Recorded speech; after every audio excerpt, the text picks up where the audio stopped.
Okay, I'm gonna try to record this video in between the bouts of wind that we're having.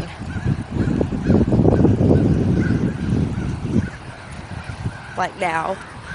But Charlie, let's turn around that way. We're not facing the wind. Anyhow, I'm finally making my video to endo because I've realized that when I go home, I get extremely lazy and I don't want to do anything, including recording videos. So, I get horribly lazy when I get home. So anyways, so first thing is, like, I totally understand how it feels to, come across somebody on the internet and, like, want to keep up with them. I mean, my best friend I met on the internet. We met on Twitter. And it's my turn to go visit her. And I'll probably go visit her after winter is over. So, during the spring. Because she lives up north and I can't deal with the winters there. And I got a lot going on this winter. But, so yeah, I totally understand how it feels to, like, find somebody on the internet and, want to keep up with them, want to keep tabs on them. You wonder what they're doing and stuff, especially, like, back some years ago, like, when blogging was really popular, and, like, back when I first started video blogging, everybody had their own blogs. I had my blog, I am Jane Doe, and, different blogs I had.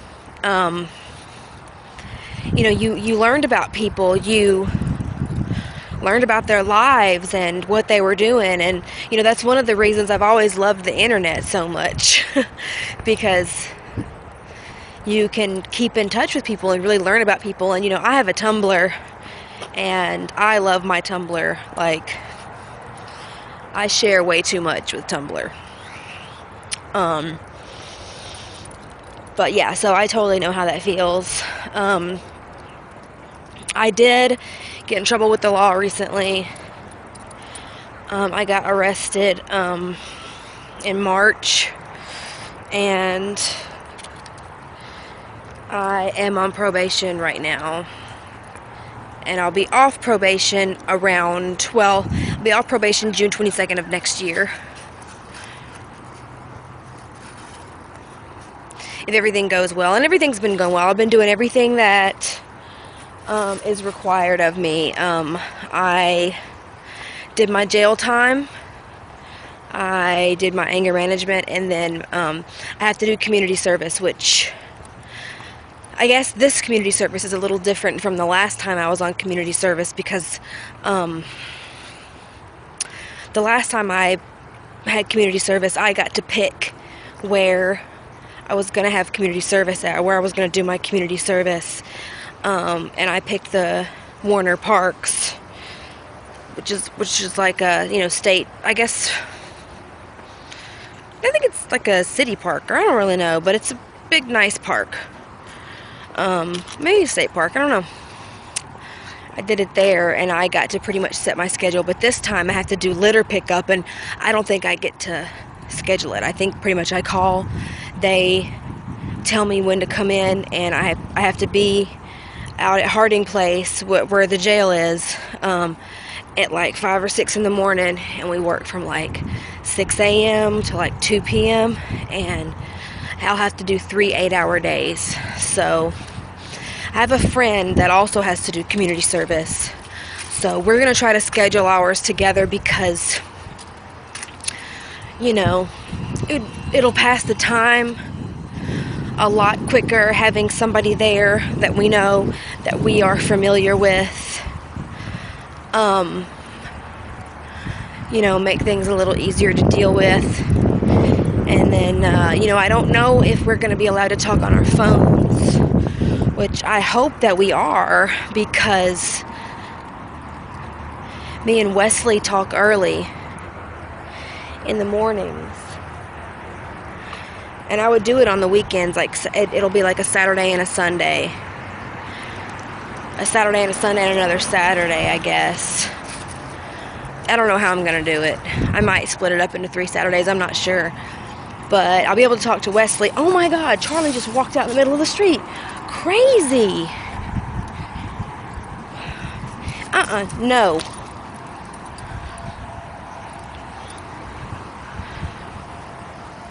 Anyway.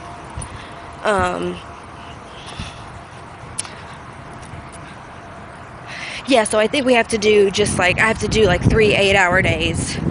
So I don't know if I'm going to split it up into 3 Saturdays or what, but I'll figure it out. So I didn't want to do it when it was like super hot outside, and now it's kind of cold. So I might do one relatively soon, and then wait to do the other ones in like March. I don't know. Anyways,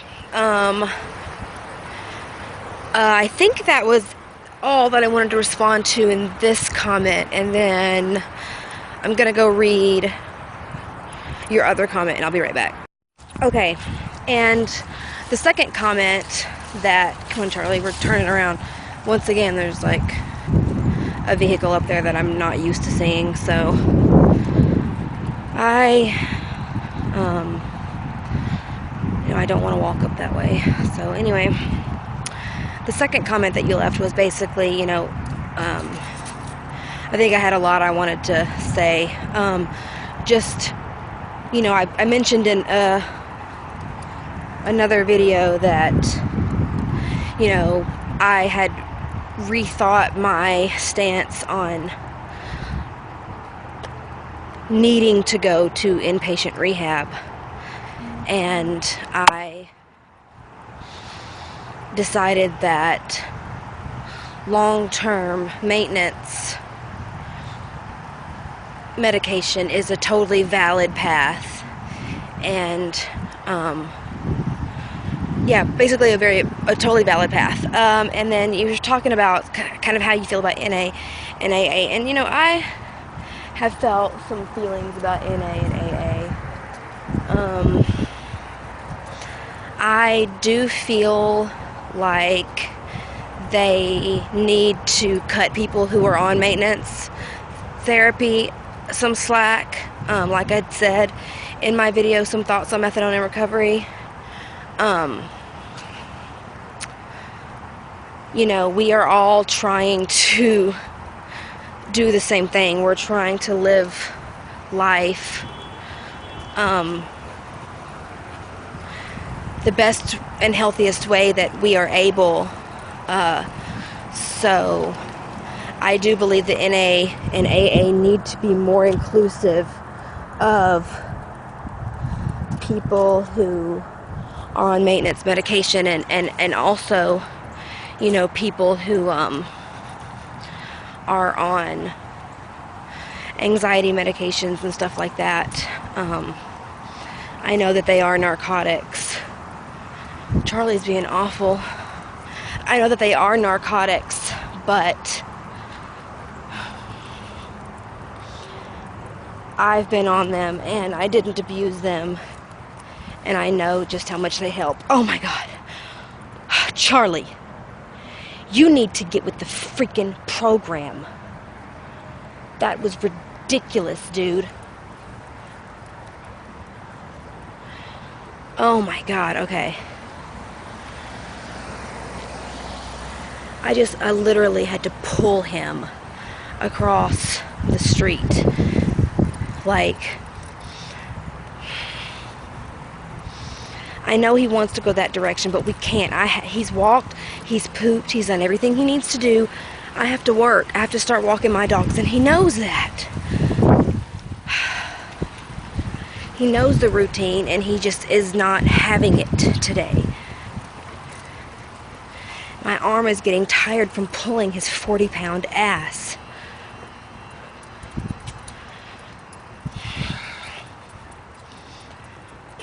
Seriously, he's like the most difficult dog, man. It's ridiculous. Anyways, I don't even remember what I was saying. Oh yeah, okay, NA. I do feel they need to be more inclusive of people who are approaching recovery in other ways. Because oftentimes, like me, for example, the first time I ever went to an NA meeting, I was on Suboxone, and I mentioned that I was on Suboxone, and you know, they kind of treated me like I, had the fucking plague. Like, I did not feel accepted at all. It was horrible. So yeah, we people who are on maintenance therapy, we often feel excluded, singled out, not welcome, not safe in situations like this. And I think that we deserve to have a safe place too inside NA and AA. I really do.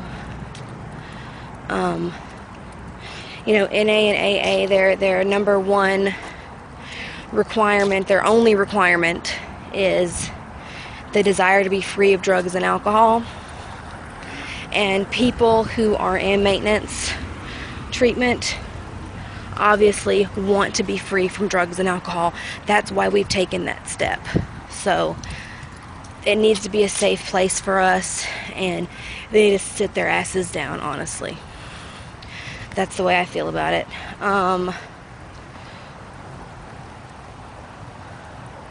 And okay, let's see, let me go read more of the comment. Okay, wait, I also wanted to say that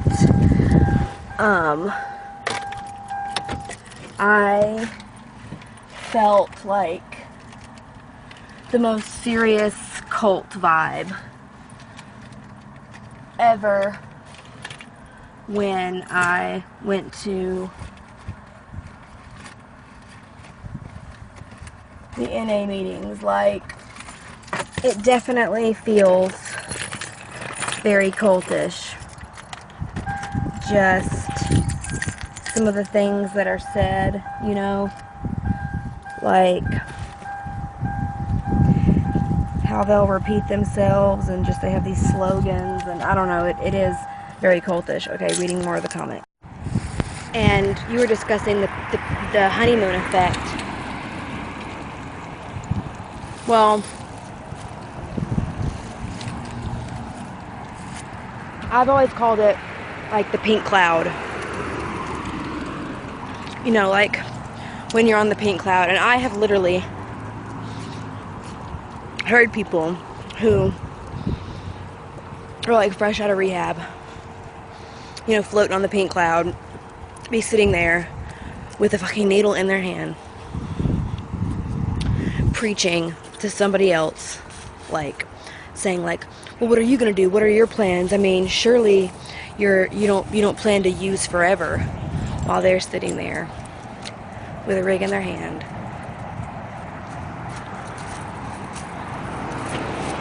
ready to shoot up. And I think that's the pink cloud. Like, well, that's not how all people on pink cloud all are. Did I just have a stroke? That's not how all people riding the pink cloud are. But I think that's a testament to how strong the pink cloud is, because it can actually make someone who is sitting there using believe that they are riding higher and better than Noah, I have an older dog named Noah. He's been eating random things and I hate it. Anyways, yeah, I think that story is a testament to, just how strong the pink cloud is. Like, it can literally convince somebody who is sitting there with a needle in their hand getting ready to shoot up. It can convince them that they are somehow better than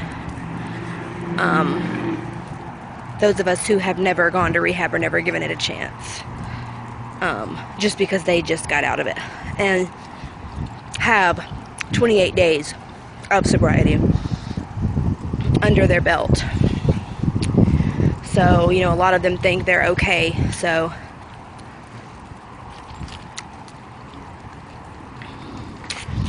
they relapse. Or a lot of people think, you know, a lot of opiate addicts, especially, like, once we have like a little clean time under our belt and we're not physically addicted anymore, we'll be like, oh, we can do it because we're not going to be sick. You know, we can get high because we're not going to be sick afterwards. So we use that as an excuse to use. No, Noah. Anyway, and I've actually only ever heard the honeymoon effect or the pink cloud used in the context of like rehab settings. Like, I've never actually heard it used for opiate or opioid replacement therapy. And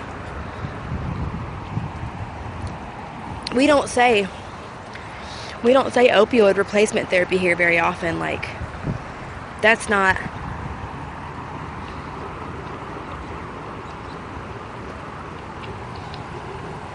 a term that gets thrown around. I love cuties. They're so good. But yeah, we usually say like maintenance, medication. Like, I have a card that I have to carry around that says I'm on opioid maintenance medication, and that I can have prescription methadone on my person or whatever. But I came off of methadone once before, and I did it myself. What I did was I weaned myself down to about 22 milligrams, and then I went cold turkey for 5 days, and on methadone I could actually make it to the 5th day. Like, it held me that long. And then I got on Suboxone for about a month and slowly weaned myself off of the Suboxone too. Pretty much from the moment I got on it, I was weaning myself off over a month. And after that, I had about over a year of clean time under my belt. I smoked pot and drank, but no opiates. So, and what happened was I got that fuck it mentality. I basically was like, man, I've been off this shit for a long time, over a year. I can just use a little bit and I'll get super faded. And ooh, oh my god, I'm so glad I caught that on camera. Did you guys see that leaf just hit me in the face? Anyway, I can just use a little bit and I'll get super faded and I won't be sick because I'm not physically addicted anymore. So I was like, fuck it, I'm gonna get high. And it was a quick snowball from there. So the mistake I made was thinking that it wasn't gonna happen to me and that I was gonna be good, that pink cloud, I was like, I'm not addicted, I'm not gonna get sick, I'm gonna get super fucked up because do I have another orange or more cutie? And I'm not gonna get sick and I'm gonna get super fucked up, I'm good. So I have now come to understand that I am not capable of using opiates recreationally at all. So, come on, Noah. So I understand now that it's impossible for me to say, oh, even if I've been clean for 12 years, I've been clean for 12 years, I'm good. Huh? No.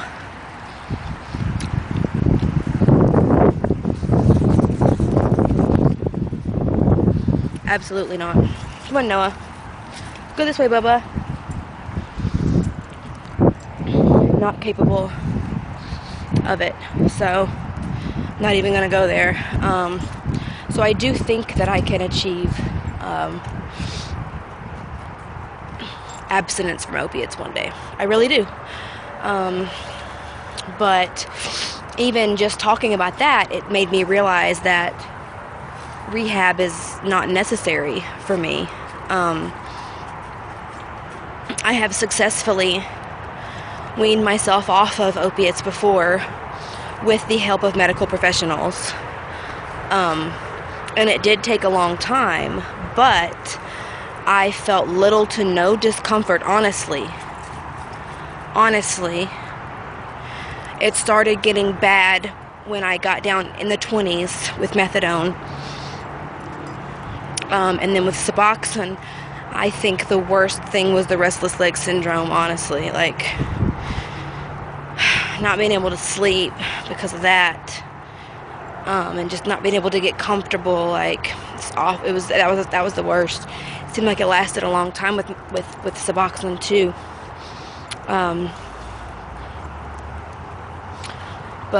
Yeah, I've completely weaned myself off of opiates before successfully. So yeah.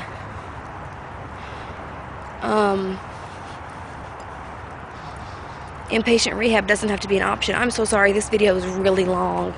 I'm really sorry. I'm gonna stop because I didn't even realize it was 22 minutes. That's ridiculous. I apologize. But thank you, Endo, for your kind words, and I hope you keep watching, and I'm sorry this video is so long. And you should add me on Facebook. Do you have my Facebook?